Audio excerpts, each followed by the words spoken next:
چترالی ثقافت کو اجاگر کرنے کے لیے پشاور میں چترال کلچر ڈے کا انعقاد کیا گیا، جس میں عوام کی بڑی تعداد نے شرکت کی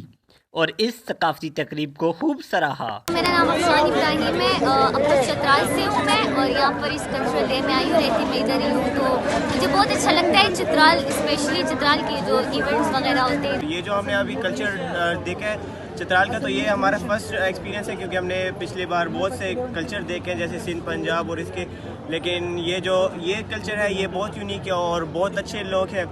اور ان کا جو ثقافتی چیزیں ہیں وہ ہمیں بہت پسند آئی، اور ان کے جو ڈرائی فروٹس وغیرہ ہیں وہ تو ہم نے صرف کتابوں اور اس میں پڑھے تھے، اور یہ مارخور یہ ٹوپیا جو آپ لوگ دیکھ رہے ہیں تو یہ ہم نے صرف بکس وغیرہ میں دیکھے تھے، لیکن آج ہم نے خود دیکھے۔ چترالی ثقافت کو دیکھنے کے لیے سیاح چترال کا رخ کرتے ہیں، تاہم پشاور میں چترالی کلچر سے روشناس ہونے کے لیے پشاوری بھی اس تقریب میں کھنچے چلے آئے۔ ڈیفینیٹلی کلچر سے اور ٹریڈیشن سے آپ اپنے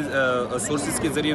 باہر کی دنیا کو یہ پیغام دے سکتے ہیں، پازیٹیو امیج دے سکتے ہیں۔ سو اسی وجہ سے اس ایونٹ سے بھی تقریباً آئی ہوپ کہ پوری دنیا کو ایک بہت ہی پازیٹیو امیج پاکستان کا گیا ہوگا۔ آج کا جو دن ہے یہ چترال کلچر کے لیے سیلیبریٹ کیا جا رہا ہے، وچ از اے ویری گڈ تھنگ، کیونکہ چترال جو ہے یہ ہمارے چترالی بھائی ہیں، یہ کے پی کے کا حصہ ہیں، اور ان کو یہاں دیکھ کے بہت اچھا لگتا ہے کہ یہ سب ہمارے ساتھ موجود ہیں، اور ان کا کلچر دیکھ کے مجھے تو بہت اچھا لگا، کیونکہ میں بیسیکلی پشاور اور کشمیر سے ہوں، تو یہاں پہ جو ایک ہمارے کلچر کے اندر ایک لوگ رہتے ہیں، ان کا جو کلچر وہ بیسیکلی دب جاتا ہے، کیونکہ زیادہ پشتو اسپیکرز ہوتے ہیں، اردو اسپیکرز ہوتے ہیں، تو یہ لوگ بھی یہاں آ کے پڑھتے ہیں، ہماری اس کلچر کے اندر، سوسائٹی کے اندر بہت ایک اہم پارٹیسپیٹ کر رہے ہیں۔ کہتے ہیں دنیا میں وہی قومیں زندہ رہتی ہیں جو اپنی تہذیب اور ثقافت کو زندہ رکھتی ہیں۔ کیمرہ مین یاسر احمد کے ساتھ عادل عباسی، دا وائس پاکستان، پشاور۔